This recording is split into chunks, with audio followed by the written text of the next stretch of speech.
Hello friends, we have come here to discuss certain topics in thermodynamics. Okay, today we'll be seeing certain relations or certain topics in your course outcome 5. Okay, you know very well you have as Maxwell's relations, radius equations, energy equations, and Joule-Thomson experiments. I think we have made it. So today we'll be seeing in Maxwell's relations. So what it is actually? So Maxwell relation is what it is it is a set of equations. Okay, what it is actually? It determines or it states the equality among the second derivatives of the thermodynamic potentials. So that is what is done in this Maxwell relation.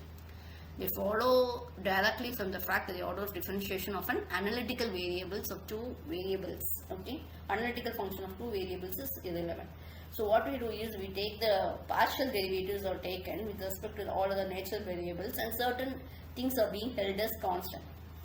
Okay, for every thermodynamic potential there will be n into n minus 1 by 2 possible. So n will be the number of natural variables. We can see which is varying with respect to which, and also which one is the constant one, right?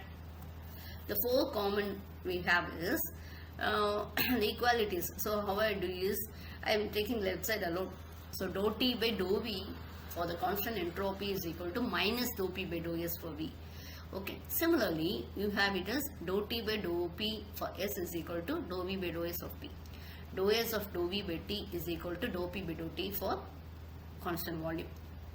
Dou S by dou P for constant temperature is equal to minus dou V by dou T for constant pressure. So these are the most four common Maxwell relations. Okay, so what will be the potentials actually? U means you will have it as S comma V. Okay, H means you will have S comma P, the enthalpy. Next one A is actually a Helmholtz free function. You will have T comma V, and the Gibbs free function will have T comma P. So how you derive?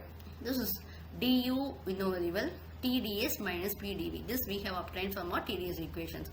So TH is equal to TdS plus VdP, right? Okay. Next one dA, that is in the from where you get A is your Helmholtz free function. You get it as minus SDT minus PdV. Okay, that is we have here T and V. So dt and V. dG, what it is? You have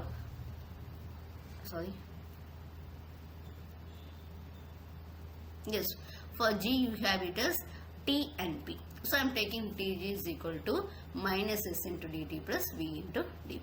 So these equations are reassembling in the total differential form. Okay, so we have get it as dz is equal to minus dou z by dou x plus for y for dx. This is the general format. In that you will be arranging this. Okay, so see here plus dou z by dou y for x into y. So here which is the, you can see the first equation how it is actually.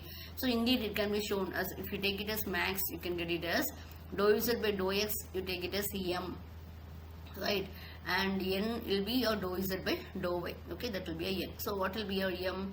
M will be dou z by dou x for your constant y, and also n will be your dou z by dou y for your constant x.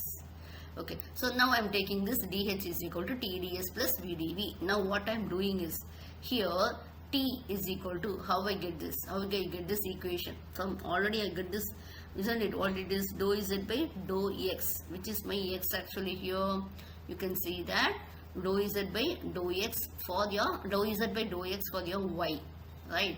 So here I am having my u on that side. So how will get h on that side? So dou h by x will be my s, right?